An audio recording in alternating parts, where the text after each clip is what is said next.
안녕하십니까. 압구정 필성형외과 김인고입니다.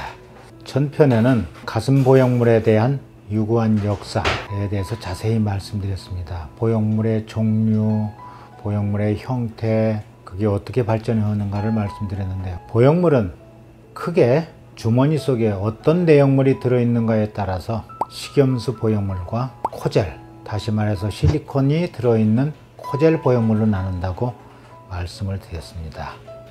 그런데 배꼽가슴 성형은 주로 식염수 보형물을 사용하고 있어요. 이 식염수 보형물에 대해서 오해가 굉장히 많고 사실이 아닌 잘못된 진실들이 떠돌아다니는 것 같아서 오늘은 식염수 보형물에 대한 진실, 그리고 코젤과의 비교에 대해서 자세히 설명을 드릴까 합니다.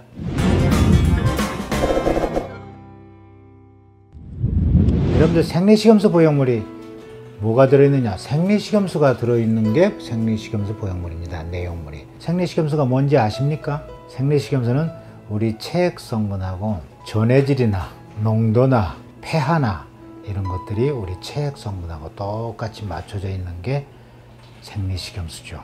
이렇게 말씀드리면 잘 모르겠죠? 더 아주 쉽게 말씀드릴게요. 여러분들 잘 아시고 계시는 링거 주사액이 바로 생리식염수입니다. 링거 주사액이 우리 몸에 이로워요? 해로워요?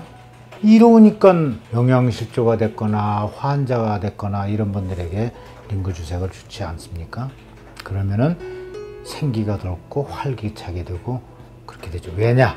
우리 체액 성분을 보충을 해주기 때문입니다. 그런데 이 링거 주사액이 우리 몸에 들어가면은 간이나 콩팥 같은 곳에 가서 고여있게 되나요? 아니죠. 들어가자마자 우리 몸에 흡수가 돼갖고 다 없어져 버려서 나중에 배설되고 말죠. 그런데 이 링거 주사액, 다시 말해서 생리식염수로 채워진 식염수 보형물은 만약에 새거나 터지면 어떻게 될까요? 역시 생리식염수기 때문에 새거나 터지면 주위조직에 의해서 바로 흡수돼 버립니다. 따라서 생리식염수 보형물이 새거나 터지면 몇 주일이나 몇 달에 걸쳐서 서서히 작아지는 것이 아니라 며칠이면, 빠른 분은 하루 이틀만 해도 납작해져 버립니다. 그래서 생리식염수 보형물이 터졌는지 정상인지 검사해 볼 필요가 없어요. 병원에 가서 진찰을 해보거나 검사해 볼 필요가 없습니다. 자기가 바로 알게 됩니다. 그러면 어떻게 한다고요? 이렇게 하고 오셔서 바로 새 것으로 갈아 끼고 가시면 됩니다. 이거 갈아 끼는 시간은 15분이 채 안 걸려요. 왜 그러느냐고요? 이미 여기 공간이 다 확보됐거든요. 터진 식염수 보형물을 백을 빼내고 새 것으로 바로 집어넣기만 하기 때문에 이렇게 간단한 겁니다. 이렇게 생리식염수 보형물은 인체에 안전하고 또한 유익하기까지 한 게 생리식염수 보형물입니다. 그런데 보형물에는 이 식염수 보형물과 또 뭐가 있다고요? 바로 코젤 보형물이라고 합니다. 코젤 보형물이 뭔지 아십니까? 이건 원래 잘못 줄인 말이에요. 원래는 코이시브 실리콘 젤의 줄임말입니다. 그런데 줄임말 치고 좀 이상하잖아요. 줄임말을 줄이려면은 각 단어의 앞 글자 따서 줄이죠. 우리가 개그 콘서트를 뭐라고 그러죠? 개콘이라고 그러죠.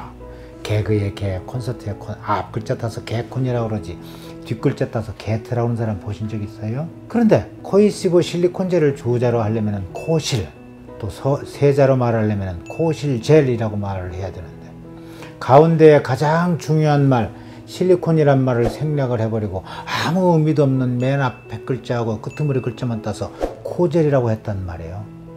뭐 코에서 나오는 젤? 왜 그랬을까요? 바로 이 실리콘이란 말을 감추려고 코에시브 실리콘 젤이 처음 나왔을 때부터 코실젤이라고 안 하고 코젤이라고 했던 것입니다. 왜냐? 이 실리콘 젤 보형물은요 90년대 초반까지 사용됐다가 퇴출돼 버렸죠. 이 실리콘 젤은 말 그대로 실리콘이라는 금속 제제입니다. 근데 이게 터지면은요 온몸에 다 퍼집니다. 겨드랑이 가서 혹이 생기고 사타구니 가서 몽골이 생기고, 이거 제거하려야 할 수가 없어요. 이거 제거하려면은 이거 몸에 퍼져 있는 살을 다 제거를 해버려야 되겠죠. 제거하려야 할 수가 없어요. 그래서 이런 문제가 발생하고 또 실리콘 젤로 수술하면 여러 가지 자가 면역 질환을 일으키고 미국 식품의약국이 FDA에서 사용을 금지시켰습니다. 17, 18년 동안. 제가 만약에 지금 여러분들 실리콘 젤 보형물로 수술해드리면 저 걸려요. 실리콘 젤 보형물은 사용이 금지가 되어 있습니다. 근데 그 앞에 코이시브란 말이 붙으니까 한 13년 전부터 슬그머니 사용이 허가가 됐어요. 코이시브 실리콘 젤은 뭐냐? 성분은 100% 인체에 해로울 수 있는 실리콘 젤 성분입니다. 단지 흐물흐물하고 말랑말랑하고 부드러운 실리콘 젤이 터지면 온몸에 다 퍼지니까 이거를 조금 응축시켜서 점도를 높인다는 뜻입니다. 코이시브가. 다시 말해서 좀 쫀득쫀득하게 만들었다는 뜻이에요. 그렇다면 왜 이 실리콘 젤, 여전히 인체에 해로운 실리콘 젤 보형물인데 코젤도 왜 슬그머니 허가가 됐느냐? 사실은 여러분들 조건부 허가였습니다. 왜냐하면 인체에 해로울 수가 있기 때문에 조건을 걸어서 허가를 냈죠. 어떤 조건을 걸어서 허가를 냈느냐? 코젤로 수술을 하려면은 나이가 반드시 24세 이상이어야 된다거나 몸에 병이 있는 사람들이 사용해서는 절대 안 돼요. 몇 가지 병 예를 들자면은 첫째, 피부병이 자주 생기거나 아토피가 있거나 또 기관지 천식 같은 게 있는 분이거나 또는 비가 오려고는 팔다리가 쑤시는 류마티스 어떤 질환이 있거나 어떤 특별한 물질에 알러지가 있거나 알러지 없는 사람 드물죠. 또는 자기 혈족 계통에 자가 면역 질환이 있거나 이런 경우에는 코젤을 사용할 수가 없습니다. 그런데 식염수는요 그런 제한이 없어요. 우선 연령 제한부터 없습니다. 사춘기 지난 10살부터 얼마든지 해도 가능합니다. 인체에 안전하니까. 또 몸에 병이 있어도 아무 문제가 없어요. 여러분들 병이 있다고 링거 주사 안 맞습니까? 더 맞죠. 두 번째 조건은 뭐냐? 코젤로 수술한 사람들은 그 사람의 인적사항, 주민등록번호, 주소 이런 것들을 식약청에다가 낱낱이 보고하게끔 기록을 해놔야 됩니다. 왜냐? 코젤은 인체에 해로울 수가 있기 때문에 국가에서 정부에서 계속 추적을 합니다. 그 기록을 남겨가지고. 식염수로 수술할 경우요 보고할 이유가 없습니다. 인체에 안전하기 때문에. 가령 누가 식염수로 수술했습니다 하고 내가 보고를 하면은 걸려 들어가요. 남의 개인정보 오픈하는 거니까. 그게 두 번째 코젤의 조건이고요. 세 번째는 코젤로 수술하면은 여러분들 2년마다 적어도 2년마다 MRI 검사, 유방암 정밀 검진 반드시 받도록 법으로 정해져 있습니다. 이런 말 안 하고 코젤로 수술해주면 그 이상 걸릴 수가 있겠죠. 그런데 여러분들 의료비 중에서 가장 최고가인 게 뭔지 아십니까? MRI죠. 그 고가의 MRI. 더군다나 이거는 보험으로도 안 됩니다. 왜냐하면 아파서 찍는 게 아니니까. MRI 값이며 유방암 검진 이런 거 다 합치면은요 이상 들어갑니다. 매 1, 2년마다 어떻게 생각하면 큰 돈은 아닐 수가 있는데 돈을 떠나서 매 1, 2년마다 MRI 검사해야 되고 굉장히 부담스러운 일이죠. 식염수로 수술할 경우요 정기검진 할 이유가 없어요. 왜냐? 식염수가 생리식염수는 안 주는 것이기 때문에 정기검진이 필요 없습니다. 특별한 문제가 없는 한 2년, 5년, 7년, 8년, 9년, 10년, 11년, 12년, 15년, 16년, 17년, 18년 대로 쭉 가는 것입니다. 자, 지금까지 제가 식염수 보형물하고 코젤 보형물에 대해서 비교적 자세히 설명을 드렸는데 코젤이 식염수보다 좋은 게 하나도 없죠. 그런데 딱 하나 좋다고 잘못 소문이 난 게 있습니다. 뭐냐? 촉감이 좋다고 소문이 났죠. 여러분들 직접 식염수 보형물하고 코젤 보형물하고 만져보신 적이 있으십니까? 웬만한 병원 가셔도요 두 개 비교를 안 합니다. 그냥 코젤만 만져보게 하고서는 식염수는 코젤보다 촉감이 안 좋습니다 하고 말로 때워요. 저희 병원에 오시면은 식염수 보형물하고 코젤 보형물하고 정말 차이가 있는지 없는지 확인을 시켜드립니다. 정말 촉감의 차이가 있는지 없는지 한번 확인해 보시기 바랍니다. 하나는 식염수고요, 하나는 코젤이에요. 여기 써 있으니까 감춰야 되겠다. 한번 만져보시기 바랍니다. 차이 있어요? 잘 모르겠는데요.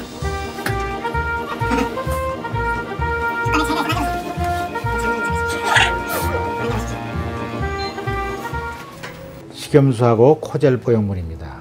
이거를 만져보시라고 하면은요 촉감이 전혀 차이가 없다고 그래요. 여러분들 우리 손 감각이 가장 예민한 분들이 어떤 분들인지 아세요? 블라인드니스, 시각장애인들입니다. 시각장애인들한테 식염수 보형물하고 코젤 보형물 주고서 한번 만져보십시오 하면은 만져보시고는 뭐가 뭔지 모르겠다고 말합니다. 촉감에 차이가 없다고요. 두 번째 오해는 뭐가 있느냐? 식염수 보형물은 잘 터지고 코젤은 안 터진다고, 이거 엄청난 엉터리 거짓 정보입니다. 왜 그런 줄 아세요? 이 주머니는 똑같은 걸로 만들어져 있습니다. 식염수나 코젤이나 똑같은 주머니의 내용물이 다르다고 터지는 게 달라지겠습니까? 그래요? 내용물이 다른다고 터지는 게 달라지는 게 아닙니다. 그러면은 어떤 근거에서 거짓 소문을 퍼뜨렸느냐? 왜냐하면은요, 이 식염수는 터지면은 바로 체내에 흡수가 되어버린다고 그랬죠, 주위 조직에. 그래서 2, 3일 며칠이면은 그냥 납작해져 버려요. 그러니까 바로 알 수 있겠죠. 그런데 이 코젤은요, 터져도 몰라요. 이 터진 코젤이 주위 조직하고 계속 안에서 이물 반응, 염증 반응을 일으키고 유선 조직까지 먹어 들어가고 괴사가 일어나고 안에 고름이 차고, 이 고름이 피부 밖으로 나왔을 때야 발견이 됩니다. 이렇게 진행이 되는 시기는 짧으면은 몇 달이면은 길면은 뭐 2, 3년, 3, 4년 오래 갈 수도 있습니다. 이거 터져 있는데도 불구하고 모른 채 지낼 수가 있어요. 그래서 코젤로 수술하면 반드시 2년 내로 MRI 검사를 비롯해서 이런 여러 가지 유방암 정밀 검진을 꼭 받으라고 정해져 있는 것입니다.